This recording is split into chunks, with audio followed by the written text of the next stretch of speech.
life na maging kagamit-gamit ang iyong buhay.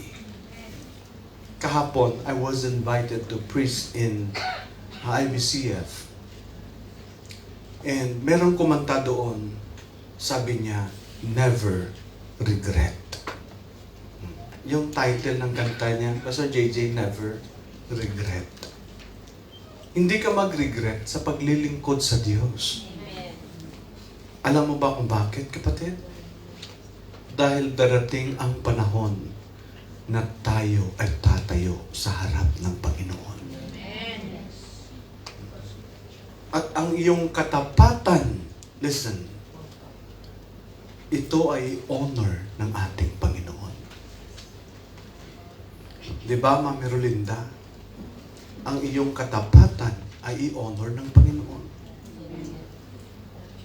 In the aisle, standing before the presence of God, and God is going to call your name. Pero totoo talaga, Rolinda yung pangalan mo. Baka Rolandisa, o meron pa S pa doon, di ba? O ano pa yung mga pangalan. Alam nyo kayo, yung mga pangalan nyo minsan, tinignan ko, yung pangalan pa, akala ko si ate, yung pangalan niya, may palang dagdag sa mga, dulo ng pangalan, di ba? But anyway, then God is going to call your name. Yes. Diba? Rolinda, thou good and faithful servant. Enter thou into the joy of thy Lord. Sino ang nanonood sa'yo? Millions of people or billions of people in this world? No. Ang spectators sa araw na yon, when we study the doctrine, mga kapatid, ay heavenly host. Matindi ang spectators mo.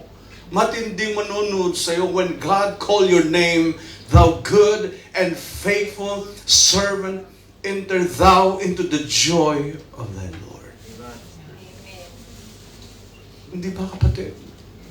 Ngayon, kung tayo ay unfaithful sa Panginoon, what will happen to us? Tama ba, mga kapatid? Kapag hindi tayo tapat sa ating Panginoon. Mahalaga sa buhay natin ang paglilingkod. Look at the life of Apostle Paul. Paul is a criminal. Is a killer. Paul is a destroyer of Christians. Going back in his time. But when Paul converted in the road to Damascus, his life changed. That's why when you say that you believe in Christ and you say that you are born again, your life changed. May pagbabago po yun. Hindi po yun reform. It's transform your life. There's something inside of you that changed. Pastor, is it a life experience? Yes, kahit ako na-experience ko yun. When I repent of my sin and receive the Lord Jesus Christ as my Lord and Savior, hindi man ka agad-agad na nagbago ka. Because ang spiritual growth natin is a process. Kaya, pag meron kang kapatid na nakita, di ba na-baptize na yun siya? Oo. Ba't ganyan pa yung ugali niya? Because life is, the growth in our Christian life, our spiritual growth is a process. Hindi yan kaagad-agad. Yung mga katunggero ko, mga kasama ko, mga barkada ko, nung nakita nila ako, umiinom sila dun sa Tiangge. Niyaya ako. Kaya lang, nakita ko yung Bible ko, nilagay ko sa likod. Kasi parang nahiya pa ako, pero meron na akong desire. Meron na akong desire na pumunta ng church. Noon, pinupuntaan nila ako sa bahay, binibisitahan ako, ayaw ko. Sabi ko sa kapatid ko, sabihin mo sa kanila, wala ako. Nung kumatok sa bahay, honest talagang kapatid ko. Sabi niya, wala siya rito. Nabisto pa ako.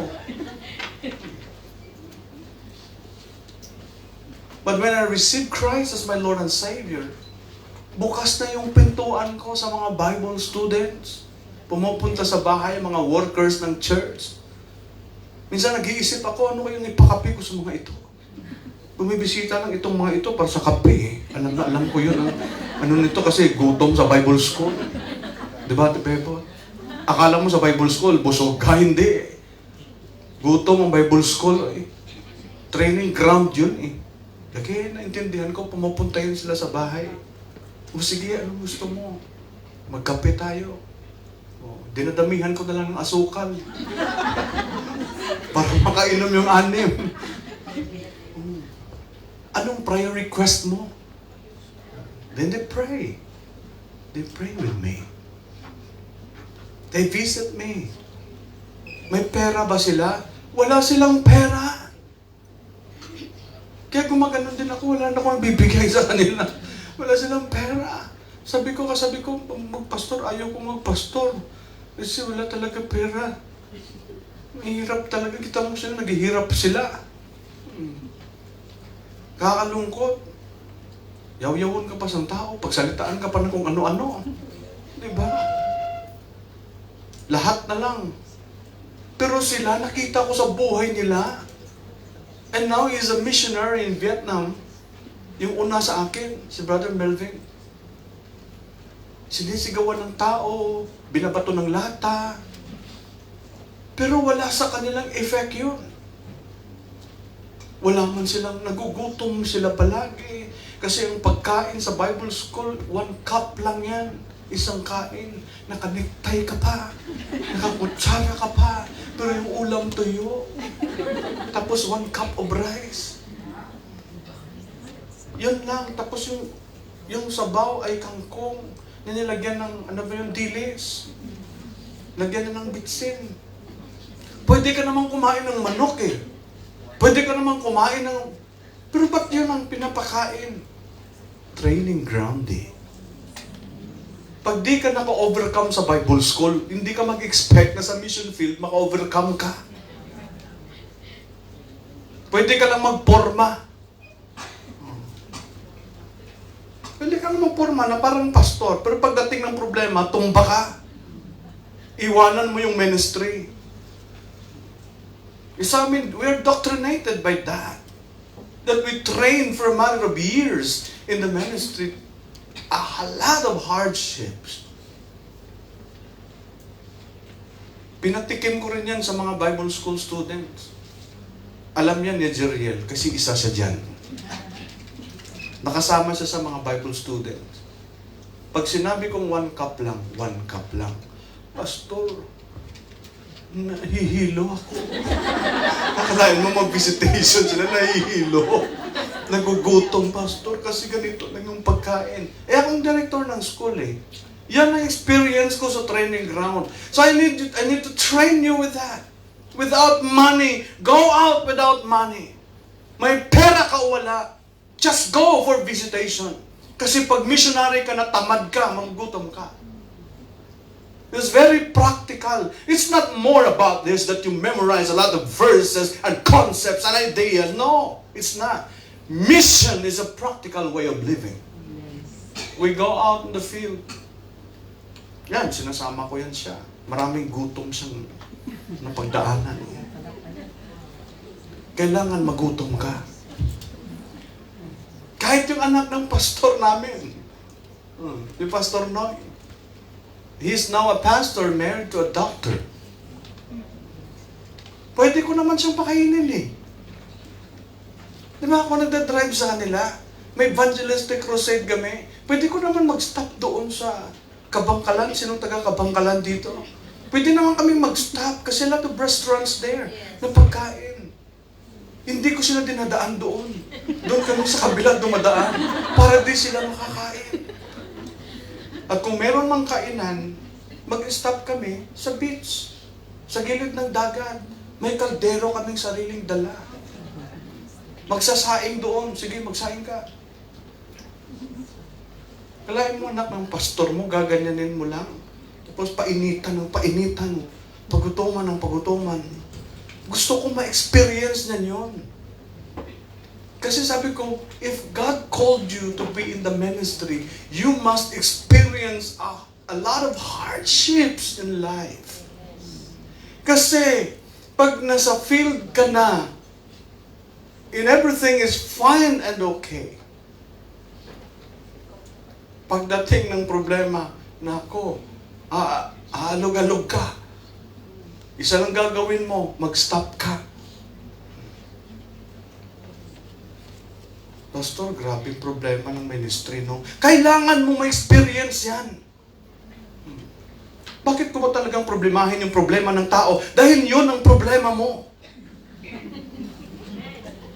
Inilagay ka ng Panginoon to face them with their problem. Their problem is your problem, that you might kneel down to God and pray for the problem of your people if you will be a pastor. Akala mo ba pag nagpastor ka, tayo-tayo ka lang dito at mag-necktie, okay na? No, it's not. And then yung mga members ng church ay pakawala lang yung buhay. Parang takot kang mag-preach sa kanila ng kasalanan, takot kang mag-preach sa kanila, baka mawala sila. Bakit? Sino bang naglagay sa inyo sa church? Ako ba? Hindi. Ang Panginoon ang naglagay sa iyo sa church. Amen? That's why God is going to equip you, God is going to strengthen you, and God is going to empower you. Amen. That's why even Paul, that what he experienced in his ministry,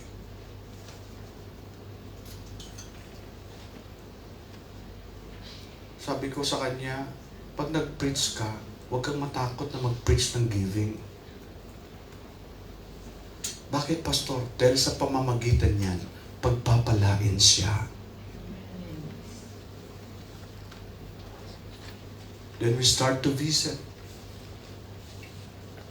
Naalala ko, when I was 4th year in the Bible school, pang-4 na taon ko na.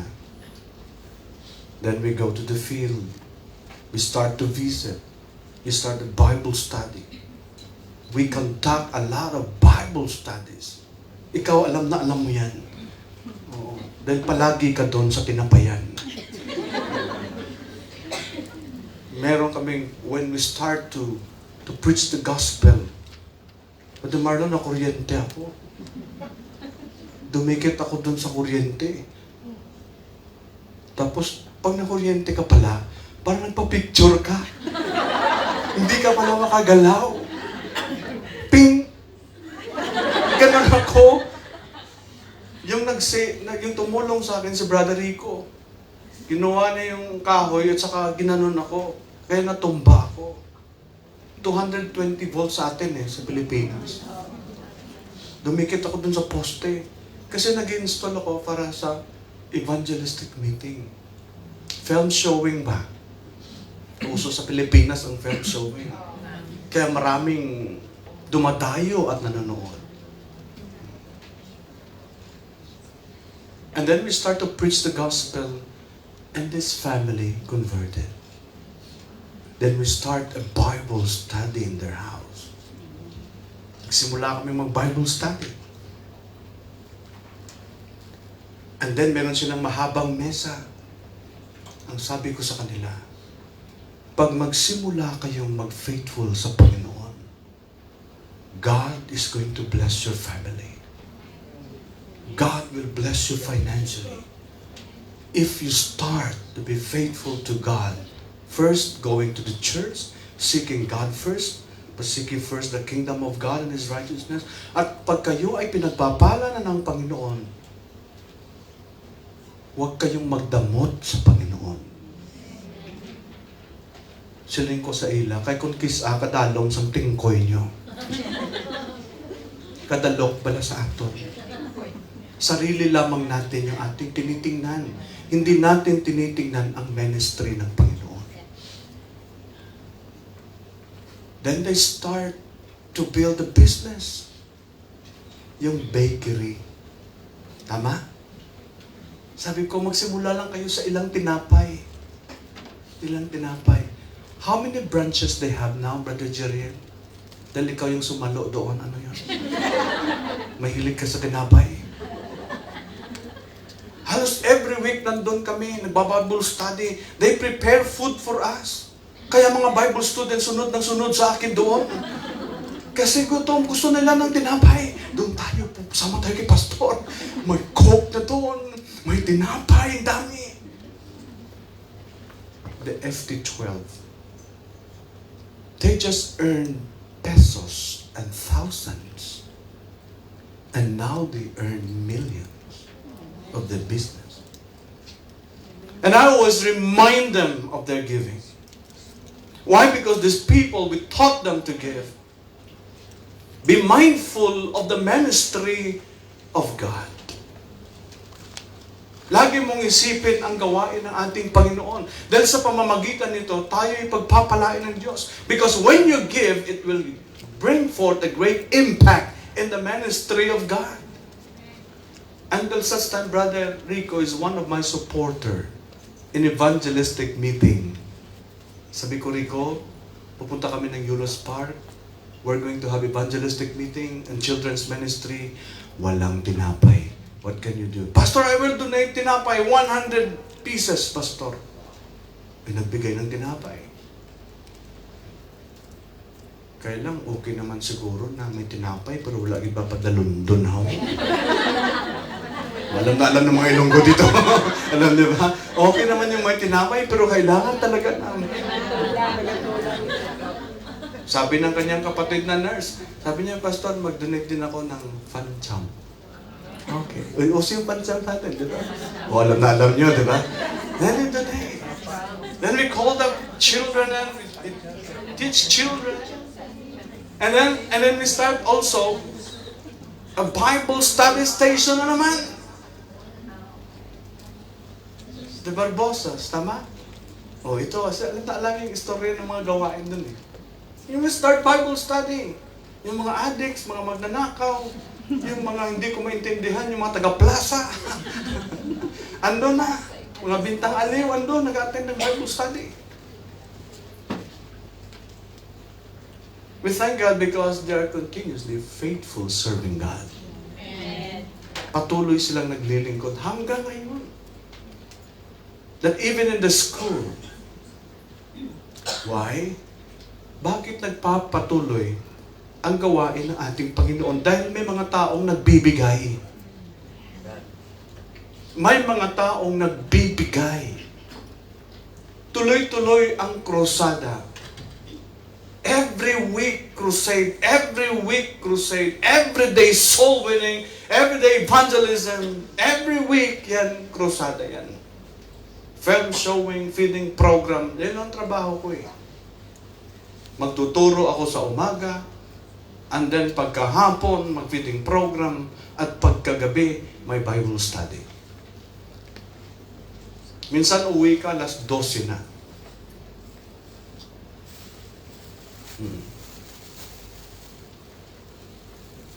Mabuti na lang, si Sister Ana, yung mata niya hindi malaki. Hindi malaki yung mata niya. Kasi pag lumaki yung mata niya, sabihin ko sa nga, ikaw na ang mag-associate pastor.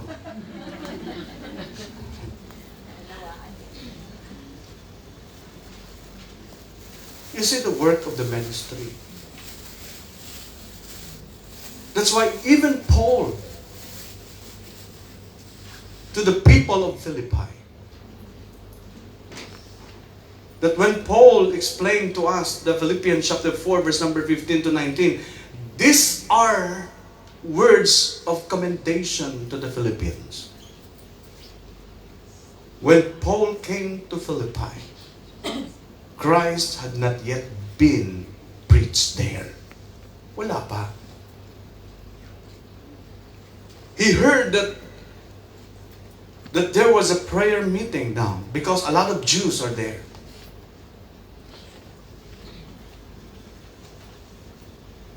And also, Paul went there. At meron siyang nakilala doon. Ito yung background ng ating binasa. There he met a few women and preached the gospel to them. Preached the gospel to them. That's why in the church, evangelism is very important. If we want to have more people in the church, every one of us might be mindful of evangelizing. Amen? Sharing the gospel. And then Paul preached the gospel to them. Who is she? Her name is Lydia, a seller of purple fabrics. Negosyante si Lydia. Heard Paul's words, and the Lord opened her heart to respond to the things spoken by Paul. Alam mo tayong mga mananampalataya, open your mouth to share the gospel and allow the Lord to open the heart. It is the Lord who opened the heart. Ang Panginoon ay siyang kumikilo sa puso ng isang tao. Hindi po tayo. Kaya huwag tayong mag-claim na atin. Amen po ba? Amen. Ang mga mahilig mag-claim, makinig ka. Ako talaga. Kung di dahil sa akin, o tingnan mo, dahil sa'yo nawala. Tama ba, kapatid? Don't claim anything. Give God the glory. That's why he preached the gospel to Lydia. And the Lord opened their heart because of the preaching of Paul, because of the word of the Lord. That is in Acts chapter number 16, verse 14. She believed and was baptized and urged Paul and Titus to come into her house and stay for a while in Acts 16, verse 15. That's the background.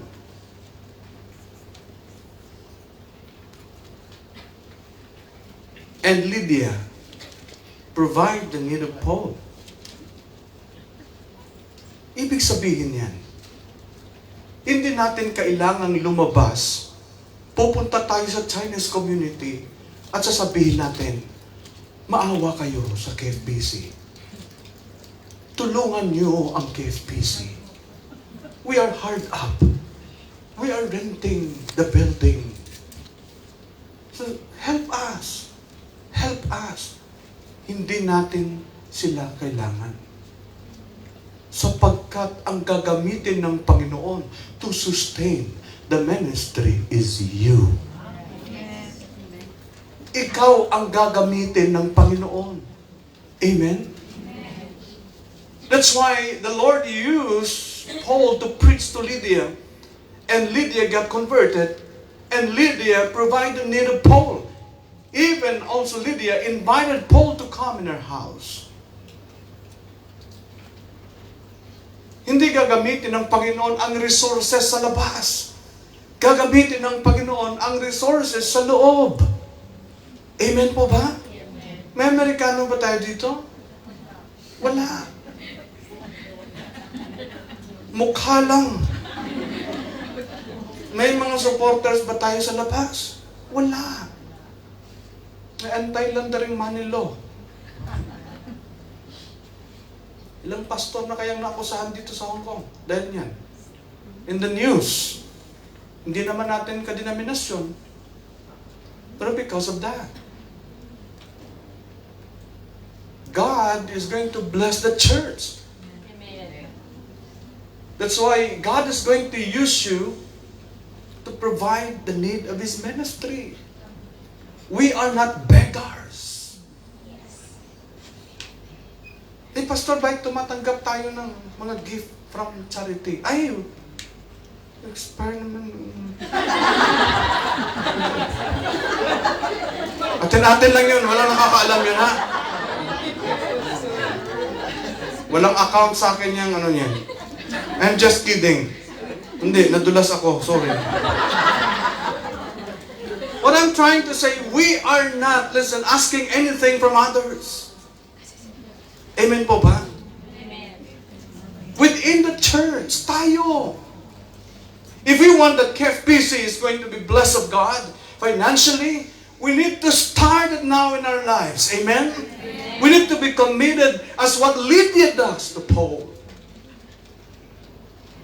Mahalaga po sa atin, we as believers, She believed and was baptized and urged Paul and Titus to come into her house to stay for a while. Grabe, ang puso niya na magbigay. Pati yung bahay niya binuksan eh. Just for the sake of God's ministry.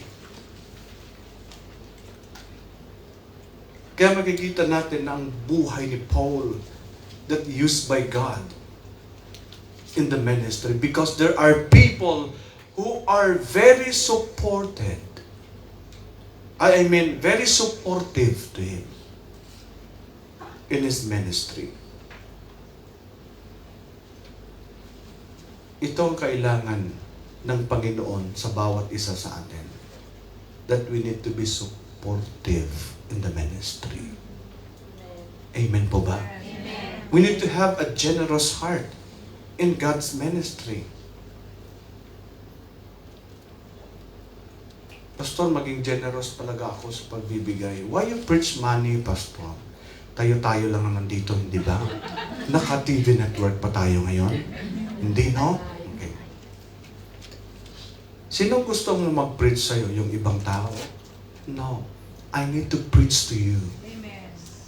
Be faithful in your giving. Be a giver. Dahil sa pamamagitan niyan, ay pagpapalain ka ng Panginoon. You aspire to be blessed of God. But one of the way that God is going to bless you is for you to give. Look at the impact of the ministry. Tingnan mo yung impact sa ministry ni Paul. His preaching. Certainly, it made an impact in Paul's ministry. It enabled him to minister to those in Thessalonica, Berea, Athens, and Corinth, where he remained for a year and a half. If you go to Acts chapter 18, verse 11. And as you give towards the ministry of those who are ministering the word of God. Nakapagpatuloy si Paul because there are people who are very supportive to the ministry. Ngayon, ipag-pray natin because one of our missionary is going to drop by with us. This coming May 9 to 14. His name is Pastor Peter Ribot. Andyan sa atin. Dadaan siya sa atin dito. So we are praying for him. Timing kasi Mother's Day natin, ano? Oh. Nakapagpatuloy ang gawain. Especially conducting evangelistic meeting. Kaya sa gawain ng Panginoon doon sa Pilipinas, naalala ko noon, kasama ko, Brother Jeriel, no? Si Brother Marcelo. Kasama ka rin sa akin na naubusan din. Sabi ko, Marcelo, by faith talaga tayo ngayon. Bakit? Nasa kawayan na tayo. Galing kami ng Sipalay. Praise the Lord. Mga taga-Sipalay dito. Sa Kabadyangan. Alam niyo Kabadyangan? Sa Punta. Alam niyo yung Punta? 2 lugar kami. Yung mga taga-Sipalay lang yung alam. Siyempre, kung hindi ka taga-Sipalay, hindi mo alam yun. We conduct crusade. A lot of people got saved. A lot of people received Christ as the Lord and Savior. Pero nung umuwi na kami, sabi ko, Marcelo, by faith talaga tayo ngayon. Ginaganon ko yung motor ko. Tapos dala-dala yung projector ba? Hanggang Kawayan lang tayo, Brad. Sa Galicia lang talaga tayo. Ngayon, ginanon naman yung motor. Tapos yung motor gumano na. Pag wala na palang gasolina, parang kabayo na pala yung motor, no? Magana na yung motor. Wala na talaga to. Pero sabi ni Marcelo, Pastor, patayain mo yung motor. Pakayon ba? Balik na rin. Eh, ginawa namin sa motor, binaliktad namin. Ginaganon, nigilinggi yung motor. Eh, nakita kami ng babaeng naman. Ang sabi ng babae, o yan ang ginagawa niya sa motor. Nawalan na po kami kasi ng gasolina. Bakit? Saan ba kayo galing? Nag-evangelistic meeting kami po sa Sipalay. Sabi niya, pastor ka? Sabi ko, opo. Ay, alam mo ba, inimbitahan kami? Pinakain kami? Amen. Ang ulam, pusit. Kumain kami. Itim na sila dito. Ako, itim din ang ngipin ko. Sabi ko, pinakain kami.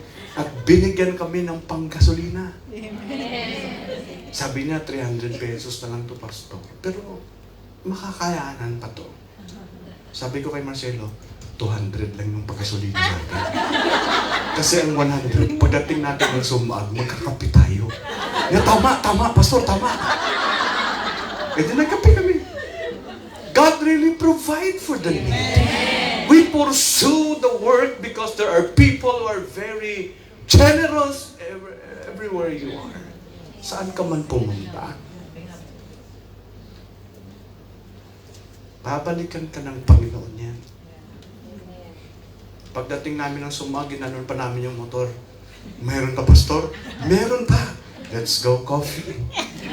Eh, nagkape kami. Ang saya-saya niya. Hindi naman siya binabayaran.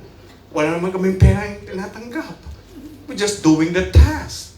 In order na ang mission ay mabuo. Yun ang kasabihan. That's why nabuo yung mission and it became a church.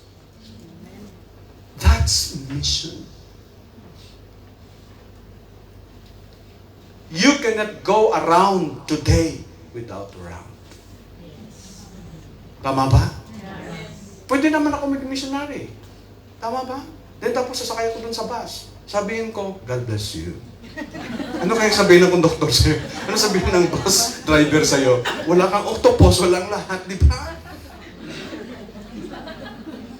Hindi ka man pwede sakay ka ng Ceres bus. O kayo mga Ilonggo. Sakay ka ng Ceres bus. Tapos sabihin mo sa conductor, I am a missionary. I am free. Walang ganon. Papapain ka sa bus. Di ba? Walang ganon, kapatid. That's why there are people giving to the ministry. Amen po ba? Amen. At sa gawain po ng ating Panginoon. Look at the ministry of Paul. Look at the impact of Paul. He preached to Thessalonica. He preached to Berea. And he preached to Athens. He preached to Corinth because there are people which are in Philippi supporting his ministry. Kaya ang sabi ni Paul, kayo lang talaga, Philippians, ang nagsusupport sa akin. Kaya tuloy-tuloy ang gawain ng ating Panginoon. We have a lot of missionaries supported. The Chorus in Accra, Ghana, Africa, ngipin lang ang puti. In Liberia, in Vietnam, in Taiwan, in Cambodia, in Thailand. Meron pa sanang magpa-adapt sa atin from Myanmar. Then sabi ko sa kanya, siya yung dati kong partner nung nagtago kami sa Myanmar. Because Myanmar is a militaristic country. Sabi niya, we need not to go in this way. It's because baka mapagkamalan tayo, tudas tayo dito. Naalala ko noon sa isang news, one of the church was received a great bomb. Boom! Lahat sila ubos. All of them died because of that persecution.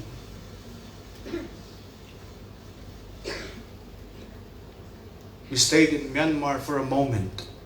Then we take partnership in proclaiming the gospel in Myanmar. Pero siyempre tatakot ka rin eh. Dumadaan lang yung military, baka mapagkapalan tayong rebelde dito, tapos tayo. But we still proclaim the gospel. We're going to come back to Thailand. Then we go back to Thailand on the mission. Today, you cannot go around without round.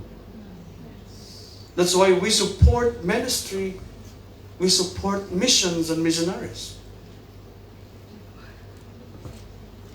Kaya sabi ko, meron na kaming 6 na international mission. I will refer you to the Global International. Yun, pwede sila. But I can help you with that. But even in our church, sa loob dito, di naman pwede na, kaya si Brother Kenneth, I really like Brother Kenneth. Ako na ngayon yung runner ni Kenneth, Ate Malu. Oo, si Brother Kenneth, magti-text yan. Pastor, sabi niya, just give me the number of the mirror. Diyan, no? Picturean ko lang. Pagkatapos, yung cheque, iwan ni Ate May dyan. Pastor, pakibigay na lang kay Kenneth. Papasa ko doon sa El Duis-Duis, sa kabila. Ano ba yun? Tama ba? Okay, sorry. Pasa ko din sa kabila. Akin lang yun. Paglagay ko doon sa kabila, Brad, from our church. Di naman pwede na sabihin mo, libre na yung kuryente. Tapos, merong isang pastor, ang sabi ng isang pastor, I am not afraid of the end of the world. The war of Ukraine and Russia, the China and America, lahat-lahat na lang ng mga gera, pinagsasabi niya na. The end of the world is coming! Pero nagbago yung isip niya. Nung naalala na yung kuryente niya. Sabi niya, therefore, I am not afraid of the end of the world. But I am afraid of the end of the month.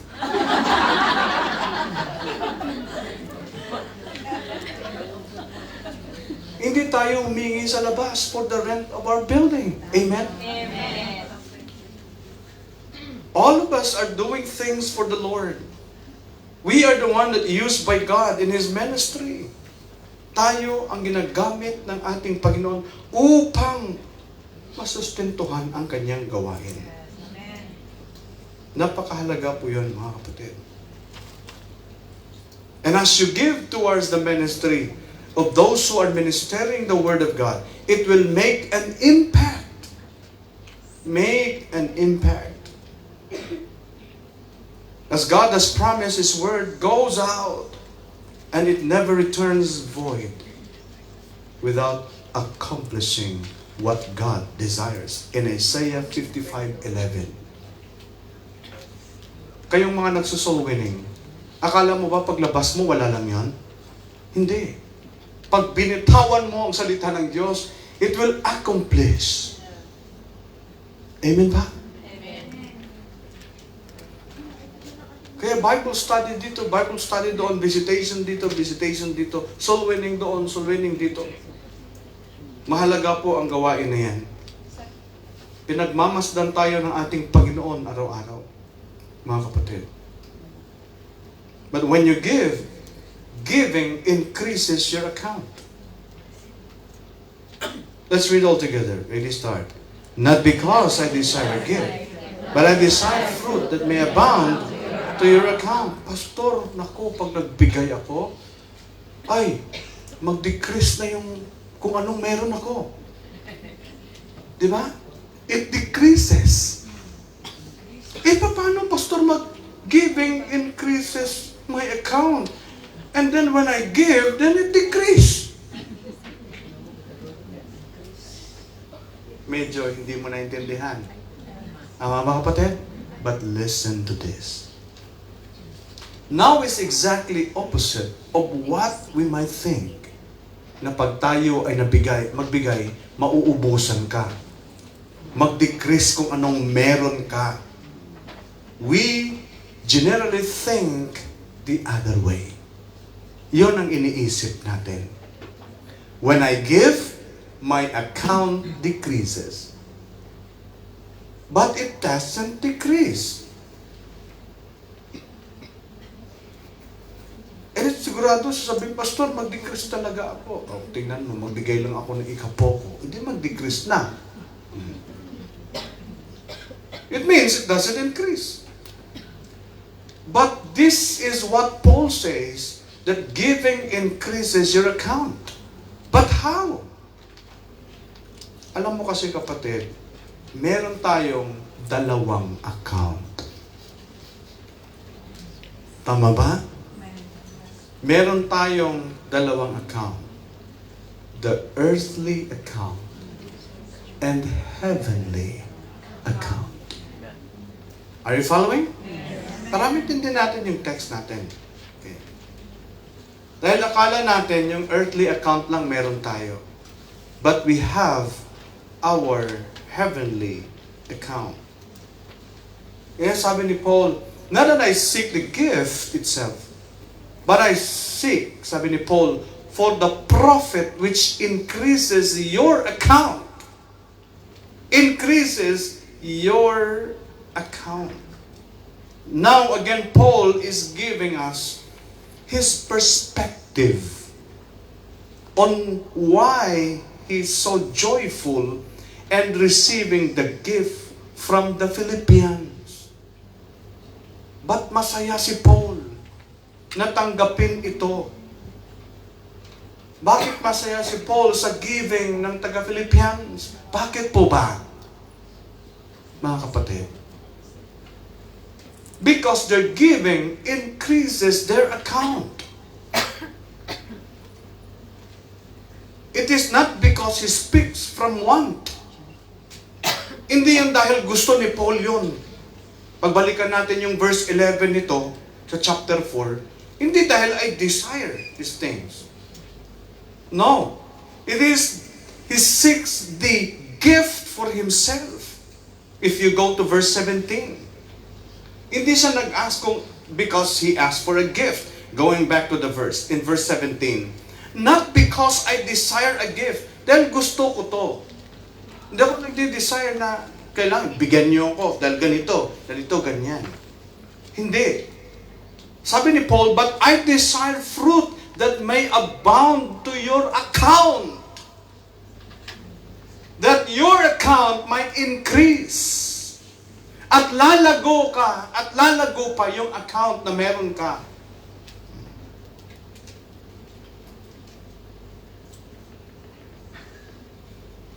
Rather, he knows that the Philippians gave this gift. Their account was increased. But how does this work?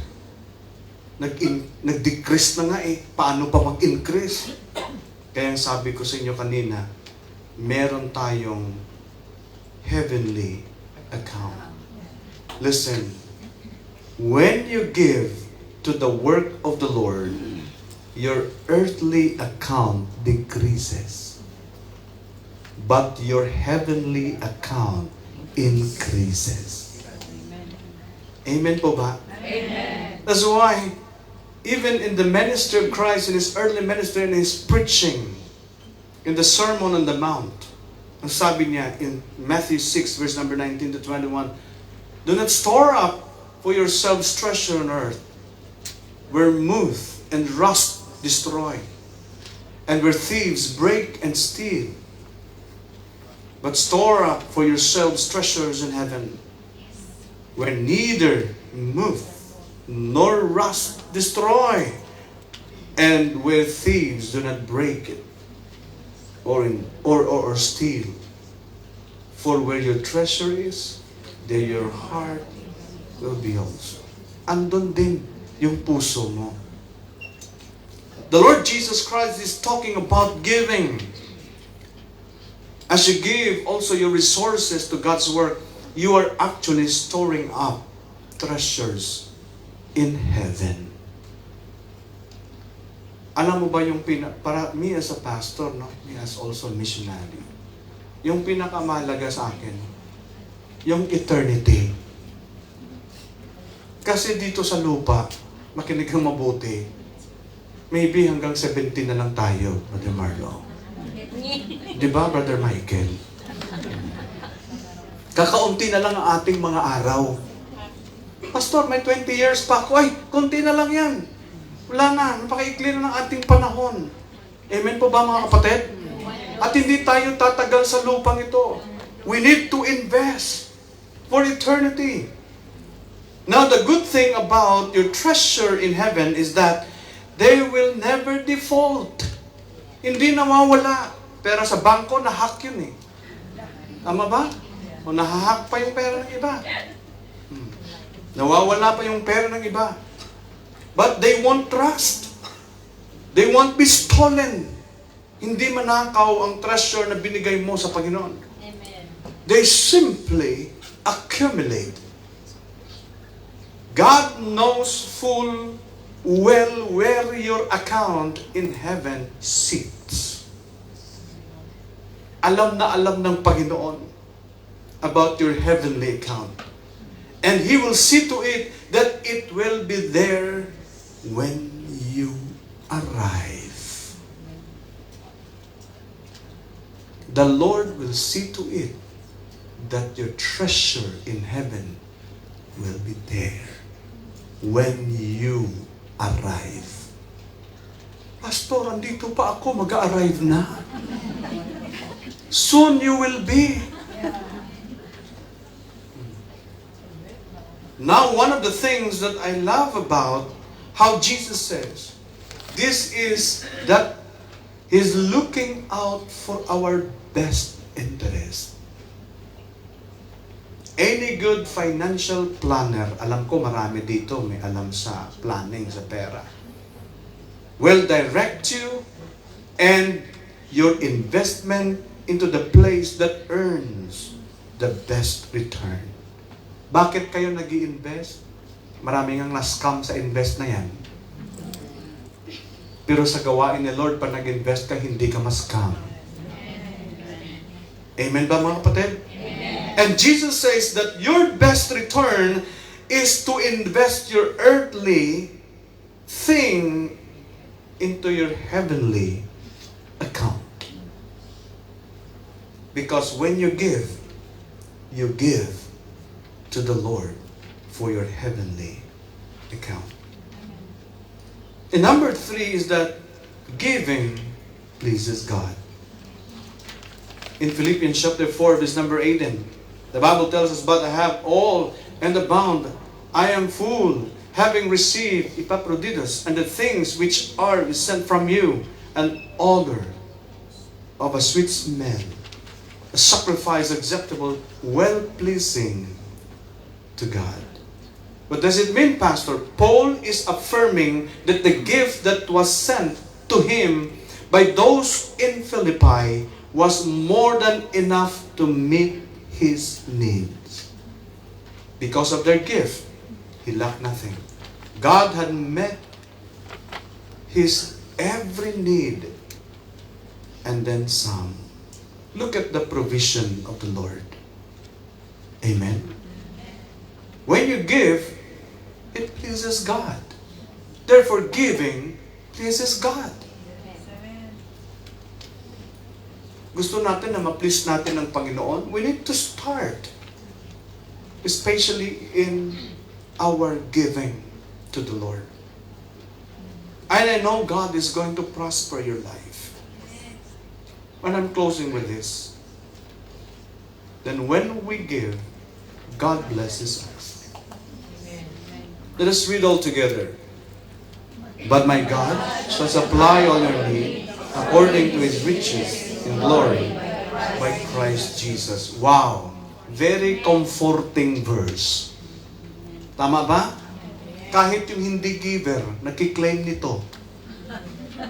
Kasi very comforting. Tama? But my God shall supply all your need. Even those people who are not going to church. But my God shall supply all your need. Pero yung mga tamad mag-church, but my God shall supply. Kiniklaim nila to eh. Because very comforting. Tama ba? I think you don't understand the context. Para kanino? Tama po ba? Even the unbelievers claim this one. Yung mga tugatong ka sa sentral, but my God shall supply. Pero wala sa church, nasa live. Mag-focus ako sa live, pero kasama ang mga barkada. Then you claim, but my God shall supply. all you need according to His riches and glory by Christ Jesus. And sometimes we say, God will provide. But let us understand the context with very comforting promise. It is a promise that we will never lack. Why? Because my God will supply all my needs according to His riches and glory by Christ Jesus. But I ask you, to whom is this promise given? Para kanino ito? It is given to those in Philippi who had sacrificed to send Paul a financial gift. Ang promise na ito, those people who are very supportive in the mission and in the ministry of Christ. Para maintindihan natin. Amen po ba mga kapatid? Amen. Ito ay tugon ni Apostle Paul sa mga taga-Philippi who sacrificed to send Paul a gift. It is given to those who are giving away their resources for kingdom purposes. In other words, it is given to givers. Therefore, Philippians chapter 4, verse 19 is for the givers. Pastor, nagbibigay naman ako. Minsan may ganun pa eh. May twinkle pa eh, no? Paminsan-minsan, or seasonal, tama. Kung gusto ko lang. Pag okay yung mood ko, ito magbibigay ako. Pero pag di okay yung mood ko, ay, pasensya na. Pasensya ka, Lord. Alam naman ng Panginoon ang puso natin eh. Ang Philippians 4:19, it is given to givers. If you are here this morning, listen, resting upon this promise, while at the same time clutching unto your worldly possessions and not giving to God's work, then this promise has no part in your life. Walang parte ito na pangako sa buhay mo. Bakit, Pastor? Eh, yung sayo lang eh. Eh, yung akin lang. Bahala si Lord sa ministry niya. Remember, pinagmamasdan tayo ng ating Panginoon. The overwhelming message of the Bible is this: God will bless those who give. Those who give much will be blessed much. To those who give little will be blessed little. In 2 Corinthians chapter 9, verse 6, he who sows sparingly will also reap sparingly. And he who sows bountifully will also reap bountifully. In Proverbs chapter 3, verse number 9, honor the Lord of your substance. And everything that you have, God is going to increase. That's why in Proverbs 11:24, I'm closing with this verse. There is one who scatters and yet increases all the more. And there is one who withholds what is justly due, and yet it results only in want. Kita mo ba? Ang prinsipyo ng Panginoon sa pagbibigay. Mga kapatid, always remember the efficacy of giving. There is a great impact in His ministry and impact to your life and increase what you have in life. Amen? Thank you, Lord, for this message this morning. A lowly day. Thank you so much for given us an understanding about these things. Because I know